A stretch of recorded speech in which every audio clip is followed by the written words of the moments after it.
জীবনের কঠিন সময়গুলোতে নিজেকে গোপন করে রাখা উচিত। নিজের দুঃখ কষ্টগুলো কাউকে না দেখানোই উত্তম। জীবনে যদি কখনো খুব খারাপ সময় আসে, তাহলে নিজের দুঃখ কষ্টগুলো নিজের মাঝে এমনভাবে আড়াল করে রেখো যেন তোমার গা ঘেঁষে বসে থাকা মানুষটাও টের না পায় তুমি গোপনে ভেঙে গেছো, পুরে ছাড়খাড় হয়ে গেছে তোমার মনের সুন্দর বাগানটা। হঠাৎ ঝড় এসে তোমার জীবনের সব বৃক্ষে সবুজ পাতাগুলো নষ্ট করে দিয়েছে। শক্ত হতে হবে, নিজেকে বোঝাতে হবে এত সামান্য ঝড়ে ভেঙে যেতে হবে। ভেঙে যেতে নেই খুব হালকা আঘাতে। বলতেই পারেন যে হালকা আঘাত, সামান্য ঝড় কেন?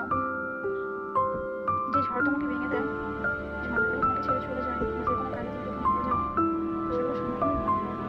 খুব কাছের হলে তুমি ভেঙে পড়তে না, তোমাকে ভেঙে দিয়ে যেত না কেউই। তাই নিজের কষ্টগুলোর জন্য যখন খুব কান্না পাবে, দরজা বন্ধ করে একা আড়ালে কান্না করো। তুমি নিজের ক্ষতগুলো কাউকে দেখাতে যেও না।